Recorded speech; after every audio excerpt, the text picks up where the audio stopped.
बिस्मिल्लाहिर्रहमानिर्रहीम। अस्सलाम वालेकुम नाज़रीन, इरफान हाशमी आपको शो में खुशामदीद कहता हूँ और इस्लामाबाद से हमारे साथ मौजूद हैं इब्राहिम राजा साहब। राजा साहब अस्सलाम वालेकुम। वालेकुम अस्सलाम। राजा साहब, आज 3 खबरें हम प्रोग्राम में शामिल करेंगे। पहली खबर खान साहब की के हवाले से अमेरिका से भी एक बड़ी गवाही आई है और ये अमेरिका की एक बहुत बड़ी सियासी शख्सियत ने गवाही दी, इसको भी प्रोग्राम में शामिल करेंगे। और फिर लंदन से भी एक खबर है, इसहाक डार पाकिस्तान जा रहे हैं और क्या मैंडेट लेकर जा रहे हैं और क्या वादे इनसे किए गए हैं जो ये पूरे करेंगे, और फिर इनके ज़िम्मे क्या काम लगाया गया है नवाज शरीफ की तरफ से, इसे भी प्रोग्राम में हम शामिल करेंगे। और फिर GHQ से राजा साहब एक खबर जुड़ी हुई है जिसका आज तज़किरा इमरान खान ने भी किया, इसे भी हम शामिल करेंगे। और फिर यास्मीन राशिद साहिबा जो हैं उन्होंने कुछ बातें कही हैं पाकिस्तान के ताकतवर हलकों के हवाले से और पाकिस्तान की खुफिया एजेंसी के हवाले से भी, इसे भी हम प्रोग्राम में शामिल करेंगे। लेकिन राजा साहब, प्रोग्राम को शुरू करने से पहले सबसे पहले तो क्रेडिट जाता है दो टोक को। आज एक्सप्रेस ट्रिब्यून ने भी हमारी कल की जो खबर थी उसे कैरी किया, अपने फ्रंट पेज पे लगाया कि चाइना ने एक कॉन्फ्रेंस का इनेकाद किया और जिसमें पाकिस्तान को मदऊ नहीं किया गया। तो ये क्रेडिट जो है वो दो टोक को जाता है। और सबसे पहले जो गवाही है ये बड़ी इम्पॉर्टेंट है, और इससे पहले भी गवाही आई थी अमेरिका के अंदर से ही, एक और गवाही आई थी रशिया की तरफ से भी कि इमरान खान की हुकूमत ने जो मुश्किल फ़ैसले किए और जो उनका टूर था रूस का वो बुनियादी वजह बना उनकी रुखसती का। अब ये जो गवाही आई है राय साहब, ये कायदे ऐवान है अमेरिकी सेनेट के, और ये क्या कहते हैं और इनका ये जो, बल्कि मैं इसे इंकशाफ कहूँगा, स्टेटमेंट नहीं कहूँगा, क्योंकि जो बयानिया था इस तरह के बयानात और किसी ऐसी शख्सियत की तरफ से आना, इसने यकीनन इम्पोर्टेड हुकूमत के किरदारों को एक एक करके जो है वो एक्सपोज करना शुरू कर दिया है। अब वो ये कहते हैं कायदे ऐवान अमरीकी सेनेट के चक शूमर, जो न्यूयॉर्क में अमेरिकन पाकिस्तान एडवोकेसी ग्रुप से उन्होंने खिताब किया, और इस खिताब के दौरान उन्होंने कहा कि अमेरिका मुखालिफ बयानात से ताल्लुकात हमारे ख़राब हो गए। और वो ये भी कहते हैं कि साबिक पाकिस्तानी वज़ीर-ए-आज़म ने अमेरिका के लिए कोई अच्छी बातें नहीं की। यानी अमेरिका को राजा साहब इस बात का दुख था कि इमरान खान हमेशा ये क्यों कहते हैं कि हम ग़ुलामी नहीं करेंगे, हम कौमी वक़ार के ऊपर कभी कोई समझौता नहीं करेंगे। आज अमेरिकी सेनेटर ये खुद कह रहा है। फिर ये भी कहा कि उम्मीद करते हैं कि शहबाज शरीफ की हुकूमत के अंदर सूरत हाल बेहतर होगी और हमारे साथ ताउन किया जाएगा। पाक अमेरिका ताल्लुकात की बेहतरी के लिए हम हर मुमकिन किरदार अदा करेंगे और इसके लिए तैयार भी हैं। और फिर उन्होंने जो थोड़ी सी जो बात हमेशा करनी होती है मीडिया के लिए कि पाक जो भारत ताल्लुकात हैं बेहतर होने चाहिए, और फिर भारत के अंदर जो मुसलमानों पे के साथ जो सलूक रवा रखा हुआ है उसकी मजम्मत करते हैं। लेकिन राय साहब किस तरह देखते हैं इस बयान को, खुसूसन उस वक्त जब इम्पोर्टेड हुकूमत का बयानिया ज़मीन बोस हो गया और इम्पोर्टेड हुकूमत को लाने वाले जो किरदार थे वो एक्सपोज भी हुए, और इमरान खान का जो बयानिया है वो इस वक्त अपने अरूज पर नजर आ रहा है। देखिए हाशमी साहब, ये जो बयान है इसके पीछे असल में 3 कहानियां हैं और तीनों कहानियां बड़ी दिलचस्प भी हैं। अमेरिका के लिए तो बहुत दिलचस्प हैं, पाकिस्तान के लिए आप कह सकते हैं कि बहुत ख़तरनाक हैं। अब जो ये बात कर रहे हैं कि इमरान खान ने अमरीकी मफादात को नुकसान पहुंचाया, यानी अमेरिका के लिए कोई अच्छे इक़दामात नहीं किए या अमेरिका के लिए कोई अच्छे जज्बात का इजहार नहीं किया, उसकी वजह ये हाशमी साहब कि अगर आप साबिक अमेरिकी सदर ओबामा की किताब पढ़ें और हमारे जो व्यूअर्स हैं वो भी पढ़ें, तो 2-3 नुकात ऐसे हैं जो कि इमरान खान साहब के स्टैंस को मुकम्मल तौर पर इंडोर्स कर देते हैं। इसमें हाशमी साहब एक तो बड़ी अहम बात यह है कि इस वक्त जो अमेरिका की नई इंतज़ामिया है वो ये चाहती है कि पाकिस्तान के अंदर एक ऐसी हुकूमत हो जैसी साबिक सदर ओबामा के दौर में थी। यानी अमरीकी सदर ओबामा के दौर में जिस तरह से आसिफ अली जरदारी की हुकूमत पाकिस्तान पर मुसल्लत थी, अमेरिका को इस वक्त उसी किस्म की हुकूमत सूट करती है। क्योंकि साबिक अमेरिकी सदर ओबामा ने अपनी किताब में लिखा था कि जिस वक्त OBL ऑपरेशन हुआ पाकिस्तान के अंदर, तो हम बड़े घबराए हुए थे। हमारा ख्याल था कि हमने तो पाकिस्तान से बड़े अभी काम लेने हैं, दहशतगर्दी के खिलाफ जंग में पाकिस्तान से अभी हमने बड़ा काम उठाना है, लेकिन अब तो पाकिस्तान हमारे साथ ताल्लुकात मुकम्मल तौर पर ख़त्म कर देगा। दहशतगर्दी के खिलाफ जंग में जो हमारा इत्तेहादी बना हुआ था वो हमारे साथ सारे ताल्लुकात को मुनक़ता कर देगा और इस जंग से भी निकल जाएगा। और ओबामा लिखते ही हैं अपनी किताब में कि जब मुझे जरदारी की कॉल आई तो मेरी हैरत की इंतहा नहीं रही कि जरदारी ने एक लम्हे के लिए भी कोई नागवारी का इजहार नहीं किया। मैं अपनी जानिब से एक जवाब तैयार करके बैठा हुआ था कि जब आसिफ अली जरदारी मुझसे शदीद एहतजाज करेंगे बतौर सदर पाकिस्तान, तो मैंने क्या एक सफारती जवाब देना है। लेकिन आसिफ अली जरदारी ने उल्टा मुझे मुबारकबाद दे दी और ये कहा कि आपने एक ज़बरदस्त ऑपरेशन किया है, और एक लम्हे के लिए भी उन्होंने ये तासुर नहीं दिया कि अमेरिका ने पाकिस्तान की फ़ज़ाई हदूद को पामाल किया, पाकिस्तान की जो खुद मुख्तारी थी, पाकिस्तान की जो कौमी सलामती थी, उसको एक तरीके से अमेरिका ने इन्वेड किया। तो इस किस्म के हुक्मरान उनको पाकिस्तान में चाहिए। फिर हाशमी साहब, एक बड़ा दिलचस्प वाकया मुझे एक साबिक फॉरेन सेक्रेटरी ने बताया और कुछ डॉक्यूमेंट्स भी दिखाए, क्योंकि बतौर सहाफ़ी जिस तरह आप ISPR जाते हैं और DG ISPR की ब्रीफिंग अटेंड करने के लिए, या आर्मी चीफ की ब्रीफिंग अटेंड करने के लिए, या आप प्राइम मिनिस्टर ऑफिस जाते हैं, प्राइम मिनिस्टर हाउस जाते हैं, इसी तरह जो आपका फॉरेन ऑफिस है यहाँ भी मुख्तलिफ ब्रीफिंग्स होती हैं, तो आपको बतौर सहाफ़ी ये ब्रीफिंग्स अटेंड करना पड़ती हैं। अब एक फॉरेन सेक्रेटरी ने मेरे साथ कुछ डॉक्यूमेंट्स शेयर किए और हाशमी साहब, उन डॉक्यूमेंट्स में बड़े वाज़े अंदाज में ये लिखा हुआ था कि जब अमेरिका में पाकिस्तान के साबिक सफ़ीर हुसैन हक्कानी वीज़े दे रहे थे अमेरिका के CIA एहलकारों को, और ये कह रहे थे कि ये अमेरिका के सफारती एहलकार हैं जो कि इस्लामाबाद में अमेरिकी सफारत खाने में काम करेंगे, तो हम यहाँ से फीडबैक दे रहे थे अपनी इंटेलिजेंस की बुनियाद पर कि इतने ज़्यादा सफारती एहलकार नहीं हो सकते इस्लामाबाद में जो अमेरिकी सफारत खाना है उसके, और ये CIA के एजेंट्स हैं, और कुछ तो ऐसे थे जो CIA के बाकायदा पे रोल पे नहीं थे बल्कि उन्होंने आगे हायर किए हुए थे, यानी कॉन्ट्रैक्ट पे लिए हुए एजेंट, जो कि बहुत ही खतरनाक होते हैं क्योंकि उनकी कोई जिम्मेदारी नहीं होती, उनकी किसी किस्म की ऑनरशिप नहीं होती, और उनको तो सिर्फ इससे मतलब होता है कि वो कॉन्ट्रैक्ट पे उन्होंने पैसे लेने हैं और उसके बाद जो काम उनको सौंपा गया है उन्होंने बेरहमी के साथ वो काम करना है। तो वो डॉक्यूमेंट मैंने देखे हाशमी साहब, और बतौर सहाफ़ी मेरे लिए वो बहुत बड़ा इंकशाफ था। जिस चैनल के लिए मैं उस वक्त ब्यूरो चीफ के तौर पर काम कर रहा था, मैंने उस वक्त वो खबर भी ब्रेक की कि दफ्तर खारजा रोता पीटता रह गया, लेकिन हुसैन हक्कानी अमेरिका के CIA के एहलकारों को वीज़े जारी करते रहे, और आसिफ अली जरदारी की आशीर्वाद से, और उन्हीं दिनों में फिर CIA ने पाकिस्तान के अंदर अपना पूरा नेटवर्क बनाया। तो इसलिए ये जो अब अमेरिका से गवाही आई है कि एक तरफ इस तरह की हुकूमतें, दूसरी जानिब इमरान खान जो कि एब्सोल्युटली नॉट जैसे अल्फाज कैमरों के सामने बोल देते हैं कि अमेरिका हमसे फ़ज़ाई अड्डे मांग रहा है, लेकिन इसका जवाब यह है कि एब्सोल्युटली नॉट, किसी भी कीमत पर हम अमेरिका को अड्डे इसलिए नहीं देंगे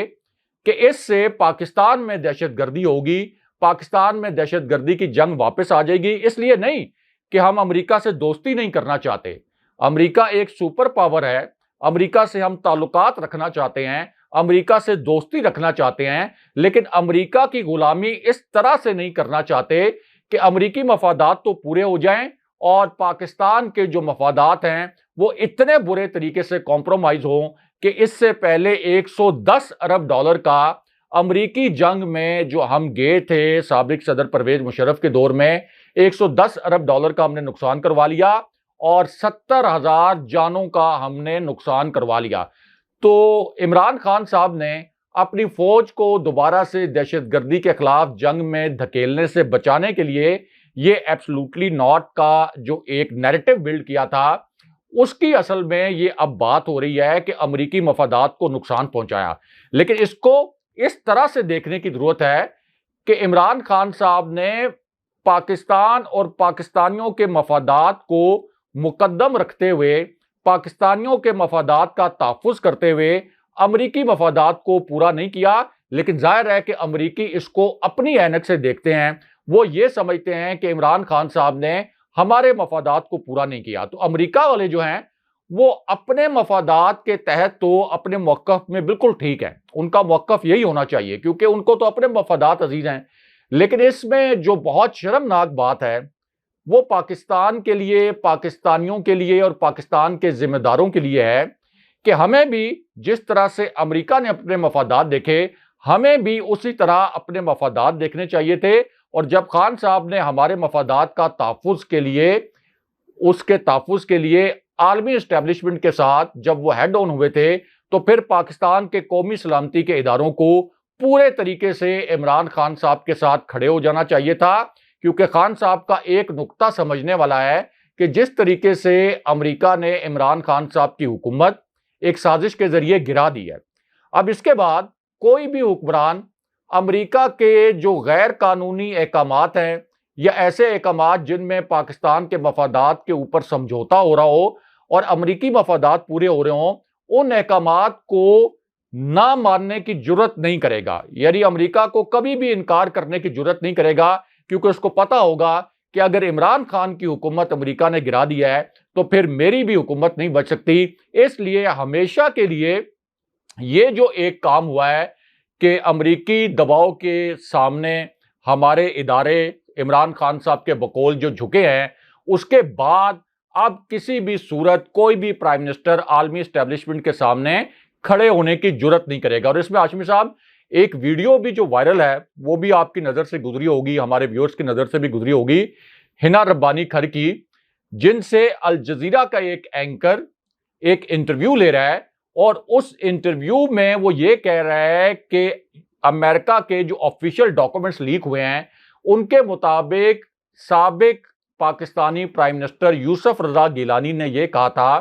कि पाकिस्तान के अंदर आप ड्रोन हमले जारी रखेंगे, हम सिर्फ जुबानी कलामी ऐसे ही एक लोगों को झांसा देने के लिए, पाकिस्तानी लोगों को झांसा देने के लिए हम जुबानी कलामी एहतजाज करते रहेंगे, लेकिन आपने ड्रोन हमले बिल्कुल नहीं रोकने। और इस पर हिना रब्बानी खर से जब सवाल किया गया कि ये तो खुद अमेरिकी डॉक्यूमेंट कह रहा है, अमेरिका के जो दस्तावेजात लीक हुए हैं वो ये कह रहे हैं कि पाकिस्तानी प्राइम मिनिस्टर ने इस किस्म के अल्फाज कहे थे, उस वक्त आप वज़ीर खारजा थी। तो हिना रब्बानी खर ने इस पर बड़ा मासूमाना सा जवाब दिया और ये कहा कि जिस वक्त ये बात हुई होगी उस वक्त असल में उस मीटिंग रूम में मैं मौजूद नहीं थी। फिर एक और डॉक्यूमेंट दिखाया उस एंकर ने और ये कहा कि आसिफ अली जरदारी ने ये अमेरिका को कन्वे किया कि ये जो ड्रोन हमलों से पाकिस्तानी मर रहे हैं, आम पाकिस्तानी भी, इस पर आपको तो तशवीश हो सकती है लेकिन हमें कोई तशवीश नहीं है, इसलिए आप ये ड्रोन हमले जारी रखें। और इस पर भी हिना रब्बानी खर से सवाल हुआ, ये वीडियो भी हमारे जो नाजरीन है ये सर्च कर सकते हैं। तो उन्होंने कहा कि ये बात जब हुई तो उस वक्त भी मैं मीटिंग में नहीं थी और वहां फिर जो हाजरीन मौजूद थे वो फिर कहके लगाकर हंसना शुरू हो गए और बड़ी सुबकी का सामना करना पड़ा हिना रब्बानी खर को। तो अमेरिका को तो ऐसे हुक्मरान चाहिए पाकिस्तान के अंदर, उनको ऐसे हुक्मरान तो नहीं चाहिए इमरान खान साहब जैसे, जो कि अमेरिकी ड्रोन हमलों के खिलाफ एक पूरा कारवां लेकर वजीरिस्तान चले जाएं और ये कहें कि जब मैं हुकूमत में आऊंगा उस वक्त अगर कोई ड्रोन हमला हुआ तो मैं अपनी फजाइया को कहूंगा कि वो ड्रोन तैयारे मार गिराएं। तो इस किस्म का हुक्मरान तो अमेरिका को सूट नहीं करता। और फिर अमेरिका की एक हिस्ट्री रही है रजीम चेंज की। आप देख लें कि मोहम्मद मुर्सी के साथ क्या हुआ, आप देख लें कि अरब स्प्रिंग के नाम पर अरब मुल्कों के साथ क्या हुआ, आप देख लें कि मुअम्मर कज़ाफ़ी के साथ क्या हुआ था, आप देख लें कि सद्दाम हुसैन के साथ क्या हुआ था। तो ये उनकी रजीम चेंज की, इसके अलावा बहुत सी मिसालें हैं, हमारा प्रोग्राम का टाइम कम पड़ जाएगा वो सारी मिसालें अगर हम यहाँ पे दोहराएंगे कि जहाँ पे अमेरिकी मफादात को चैलेंज किया गया वहाँ उन्होंने रजीम चेंज की साजिश की। ईरान की मिसाल भी हमारे सामने है। तो इस वक्त होना ये चाहिए था कि हम कोई मामूली मुल्क नहीं हैं, हम दावा करते हैं कि हम एक बहुत बड़ी एटमी कुव्वत हैं, हमारी फौज दुनिया की 7वीं बड़ी फौज है, बड़ी जदीद फौज है। हमने अपने से 7 गुना बड़े हमसाए और दुश्मन को पाकिस्तान की सलामती के खिलाफ एक्शन लेने से अब तक रोक रखा है। यानी इतना बड़ा हमारा एक होस्टाइल दुश्मन हमारी सरहदों के साथ बिल्कुल बैठा हुआ है। लेकिन हम इस किस्म की जब साजिशें होती हैं तो अनफॉर्चुनेटली अब लोग ये सवाल कर रहे हैं, जो खान साहब भी ये सवाल बार बार दोहरा भी रहे हैं, कि जिस किस्म का किरदार हमारे इदारों को अदा करना चाहिए था या जिस किस्म की उनसे तवक्को थी, वो किरदार अदा नहीं किया गया। राय साहब, दूसरी खबर लंदन से है, जहां पे साबिक वफाकी वजीर खजाना इसहाक डार साहब जो मुल्क से भागे हुए हैं और पाकिस्तान कई साल हो गए वो नहीं गए, और फिर इनका पासपोर्ट का मसला, फिर इनकी नेशनैलिटी का मसला, फिर इनका पाकिस्तान से बाहर रहने के लिए किस तरह राहवार की जा सके और वापस जाने की, ये सब बातें अपनी जगह पर मौजूद हैं। लेकिन डार साहब अब वापस जा रहे हैं और ये नवाज शरीफ के कैंप के बहुत ही मजबूत प्लेयर हैं, और शीन लीग के अंदर जो नून और शीन की जो खिचड़ी है, इसमें इनका क्या किरदार होगा। और उन्होंने जो इंटरव्यू दिया, और आज मेरी उनसे खुद भी बात हुई, तो वो ये कह रहे हैं कि हम जुलाई के आखिर में तीसरे हफ्ते में शायद वो पाकिस्तान चले जाएं, और इस हवाले से पाकिस्तान के अंदर वकला की टीम ने बाकायदा तौर पर तैयारियां शुरू कर ली हैं। अब वो जाएंगे, उनको अपनी ज़मानत करवानी पड़ेगी, और इसके साथ साथ हलफ उठाना है। क्या मामलात होंगे देखा जाएगा, लेकिन सबसे इम्पोर्टेंट ये है कि वो ये कहते हैं कि नवाज शरीफ ने इसहाक डार को पाकिस्तान जाने की इजाज़त दे दी है, और ये उनकी मर्ज़ी के मुताबिक जो वो पाकिस्तान आ रहे हैं। आपको क्या लगता है, एकदम से डार साहब ठीक भी हो गए? हालांकि मैं उनकी मेडिकल हिस्ट्री को बहुत अच्छी तरह जानता भी हूँ और उनके डॉक्टर्स को भी जानता हूँ, उन्होंने भी इजाज़त दे दी है। लेकिन डार साहब, ये जो महंगाई और मईशत 2 महीने में एकदम से जो कोलैप्स कर गई है, जब आपको कैंसर की जो तीसरी स्टेज होती है ना, एकदम से पता चले तो बंदा कुछ दिन ही जिंदा रहता है। हमारी मईशत का भी राय साहब इस वक्त यही हाल है। डार साहब, क्या ऐसी कोई गिदड़ सिंगी है इनके पास? क्या करेंगे जाके पाकिस्तान में कि ये मईशत एकदम उठ के खड़ी हो जाएगी, अपने पैरों पे चलना शुरू कर देगी? पहली बात तो ये हाशमी साहब कि इसहाक डार अगर पाकिस्तान आते हैं और सीधा जेल नहीं जाते, अगर उन्हें किसी डील के तहत हिफाजती ज़मानत मिल जाती है,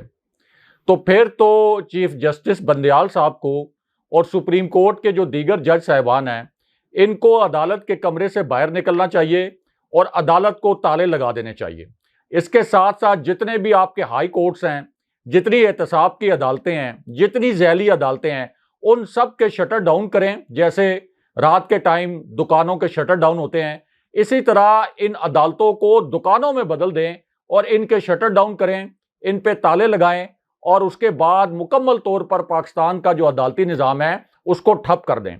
उसकी वजह यह हाशमी साहब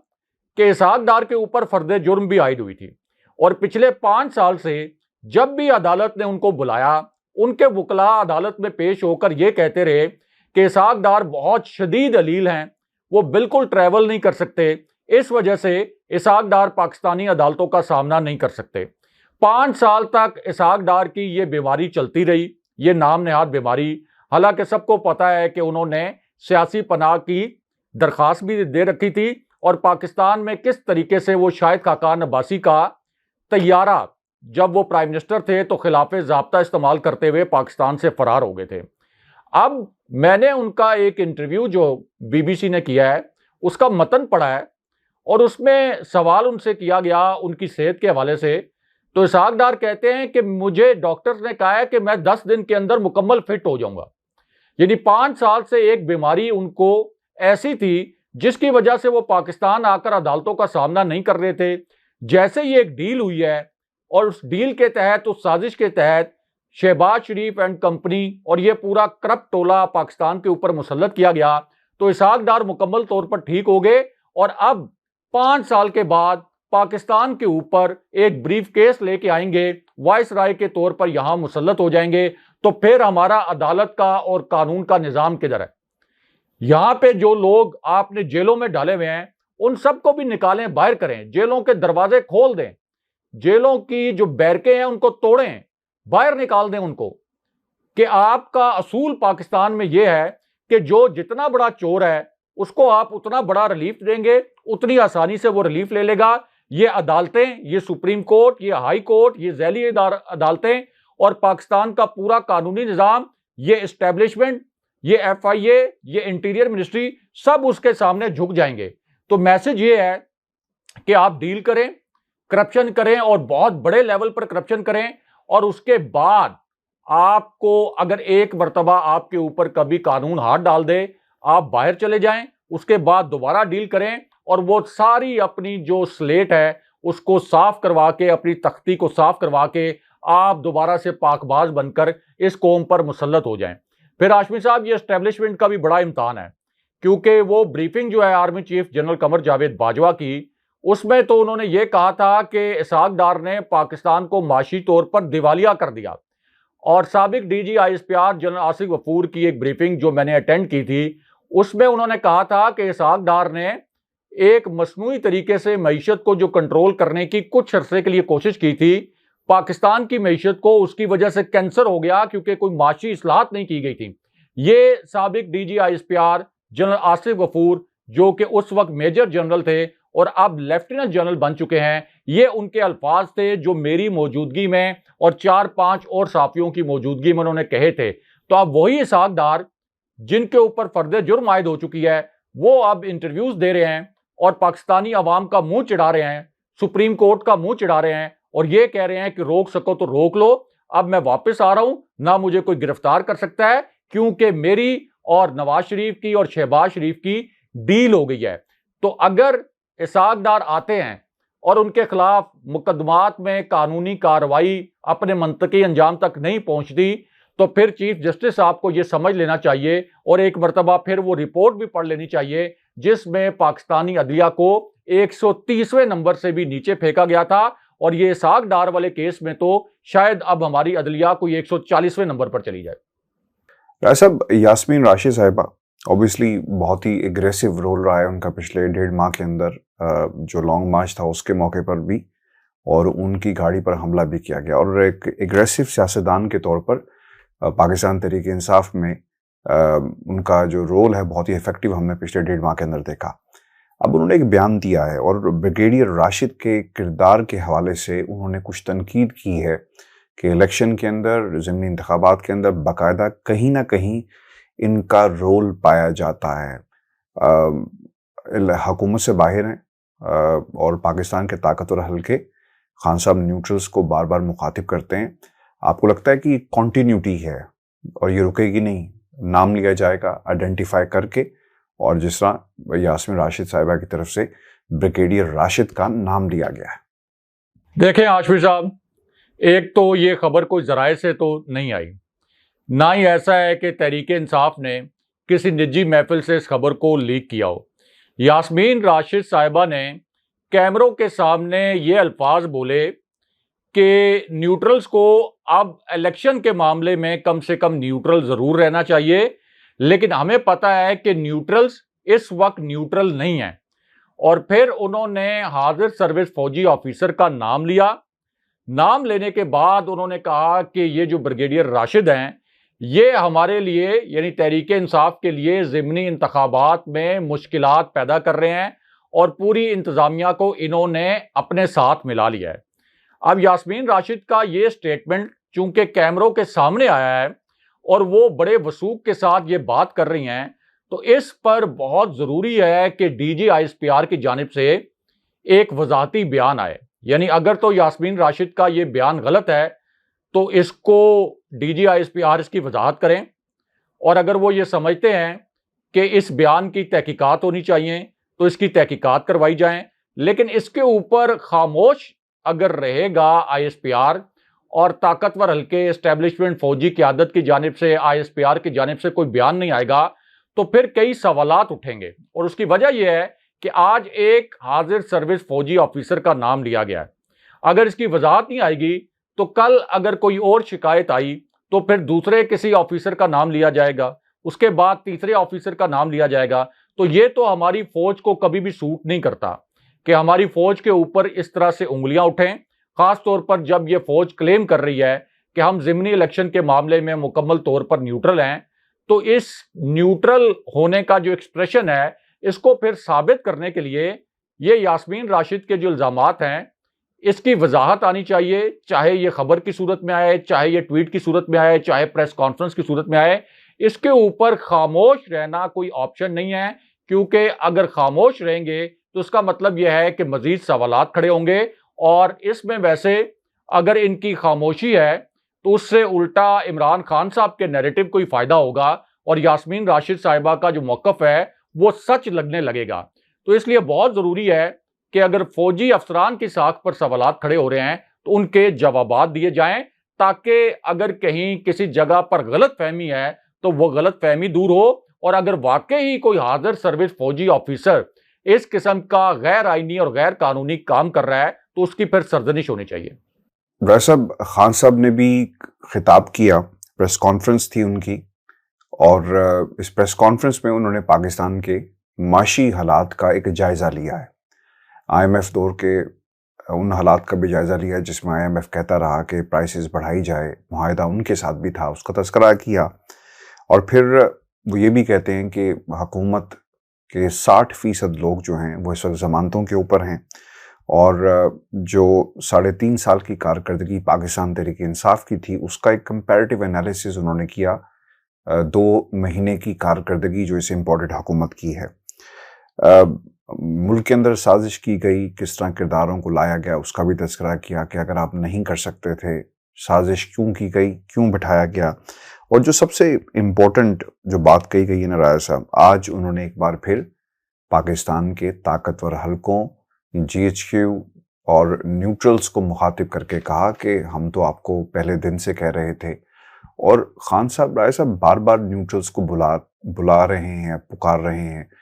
शायद गलती का एहसास करा रहे हैं, जो गलती सरजद हो गई। और वो कहते हैं कि वाहिद हल है कि अगर आप मुल्क के अंदर फ्री एंड फेयर इलेक्शंस करवा दें, और इसका अजाला भी हो सकता है। और फिर ये जो कराची के हालात, एहतजाज और जो उन्होंने कॉल दी है इस्लामाबाद की, ये एक डिसाइसिव फैक्टर भी साबित हो सकता है, क्योंकि लोग कराची के अंदर सड़कों के ऊपर हैं 36 घंटों से, और के इलेक्ट्रिक और पुलिस के दरमियान झड़पें भी हुई, और आंसू गैस का इस्तेमाल भी किया गया, जिसका तज़किरा खान साहब ने भी किया। और अब इन लोगों को रिलीफ देना है अदालतों से, एक बयानिया इम्पोर्टेड हुकूमत मुसल्लत की गई, दूसरा बयानिया, और तीसरा बयानिया महंगाई। यानी खान साहब के पास तो ऐसा बहुत सारे ऑप्शंस मौजूद हैं जो लोग खुद एक्सेप्ट करते हैं इस हुकूमत के हवाले से। जी देखें हाशमी साहब, इमरान खान साहब 3.5 साल प्राइम मिनिस्टर रहे, और अब जिस वक्त वो बार बार ये बात करते हैं और न्यूट्रल्स को मुखातिब करते हैं कि आप अगले इलेक्शन की राह हमवार करें, तो इससे आप अंदाज़ा लगा लें कि एक ऐसा शख्स जो कि 3.5 साल प्राइम मिनिस्टर रहा, वो बार बार इस्टेब्लिशमेंट को कह रहा है कि आप अगले इलेक्शन के लिए रास्ता हमवार करें। तो इसका मतलब ये है कि 3.5 साल में इमरान खान साहब को भी पता लगा है कि असल में पाकिस्तान के अंदर सियासत के ऊपर सबसे ज़्यादा जो असर रसूख है वो इस्टेब्लिशमेंट का है। इससे पहले आप देख लें कि मियां नवाज शरीफ और शहबाज शरीफ वो भी इसी किस्म की बातें करते रहे हैं इस्टेब्लिशमेंट के असर रसूख के मुतल्लिक, और इस्टेब्लिशमेंट का जो पाकिस्तान की सियासत के अंदर एक ताकतवर का किरदार है, एक ताकतवर फैक्टर के तौर पर। तो इसका मतलब यह है कि न्यूट्रल्स जो हैं वो कभी भी न्यूट्रल्स नहीं रहे, और ना ही अभी वो न्यूट्रल हैं, और ना ही वो मुस्तकबिल में कभी न्यूट्रल होंगे। क्योंकि मियां नवाज शरीफ जब प्राइम मिनिस्टर थे,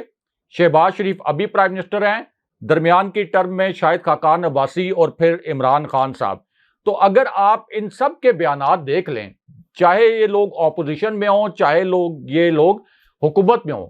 तो इन सब के बयानात से तासुर ये मिलता है कि हमेशा कहीं ना कहीं एस्टेब्लिशमेंट का असर रसूख रहा है। अब इसी वजह से बहुत से कुछ व्यूअर्स ऐसे भी हैं जो ये कहते हैं कि इनको ताकतवर हल्के ना कहा करें। ताकतवर हल्के कहना इसलिए मजबूरी है कि ये एक हकीकत है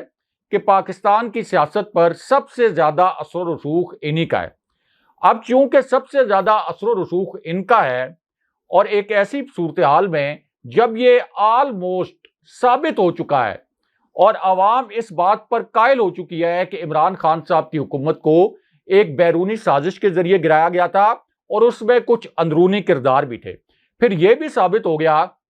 कि इमरान खान साहब की हुकूमत, जो मौजूदा करप्ट हुकूमत मुसल्लत की गई, इससे बहुत ज्यादा अच्छा परफॉर्म कर रही थी, अवाम को रिलीफ भी दे रखा था और इसके साथ साथ उस हुकूमत के ऊपर करप्शन का कोई दाग भी नहीं था।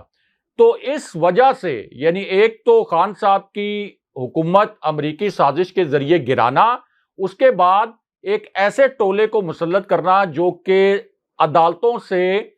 सजा याफ्ता है और अदालतों से सनद याफ्ता है कि ये एक करप्ट टोला है, और उसके बाद उसी करप्ट टोले की वजह से महंगाई का अवाम के ऊपर कहर नाजल होना। तो ये 3 इफेक्ट हो गए हैं, ये ट्रिपल इफेक्ट हो गया है, जिसकी वजह से अवाम में बड़ा गमो गुस्सा है। और ये गमो गुस्सा वो कहां उतार रहे हैं? वो ये गमो गुस्सा इस इंपोर्टेड हुकूमत पर नहीं उतार रहे, क्योंकि इस इंपोर्टेड हुकूमत से तो उनको कभी कोई तवक्को नहीं थी। उनको तो पता है कि ये करप्ट टोला है, इसने तो ज्यादा ज्यादा यही करना है कि मजीद यहां से लूट मार करके अपनी लूट मार की और मनी लॉन्ड्रिंग की रकम को बैरून मुल्क पार कर दे। असल में तो तवक्को ये थी कि पाकिस्तान की फौजी क़यादत से, इसी तरह ISI से और फौज के ज़ैली इदारों से, क्योंकि ये कहते रहे हैं और ये बयानिया इन्होंने बनाया बतौर सहाफ़ी मुझे और लातादाद सहाफ़ियों को बताया कि ये शरीफ खानदान और जरदारी खानदान करप्ट है और इनकी करप्शन की वजह से पाकिस्तान की जड़ें खोखली हो गई। तो इस पूरी सूरत हाल में इस वजह से लोग फिर फौजी क़यादत से सवालात करते हैं, DG ISPR को टैग कर करके सवाल करते हैं कि पाकिस्तानियों को किस जुर्म की सजा दी गई है कि जिन लोगों के मुतल्लिक आप खुद कहते हैं कि ये करप्ट तरीन हुक्मरान थे, ये करप्ट तरीन खानदान थे, उन्हीं को मुसल्लत कर दिया गया इमरान खान साहब जैसे एक ईमानदार लीडर को उतार कर। और फिर इमरान खान साहब की हुकूमत ना सिर्फ ये कि शफाफियत के हवाले से मौजूदा करप्ट हुकूमत से बहुत बेहतर थी, बल्कि परफॉर्मेंस के हवाले से भी बहुत ज्यादा बेहतर थी। तो अब इस पूरी सूरत हाल में खान साहब जाहिर है कि फौज के साथ लड़ाई तो नहीं करना चाहते, इदारों के साथ लड़ाई तो नहीं करना चाहते, अपनी फौज को कमजोर तो नहीं करना चाहते, इसलिए वो बार बार रिमाइंडर दे रहे हैं कि जो भी गलती हो गई है इसको सुधार लें, मुल्क को इंतशार से बचाएं। और मुल्क को इंतशार से बचाने का वाहिद तरीका यही है कि आप अगले इलेक्शन के लिए राह हमवार करें। बहुत शुक्रिया आसिफ। व्यूअर्स, ये आज का हमारा शो था। अपने कमेंट्स भेजिएगा, चैनल को जरूर सब्सक्राइब कीजिएगा। मुझे और इब्राहिम राजा को इजाजत दीजिए। अल्लाह ने के बाद।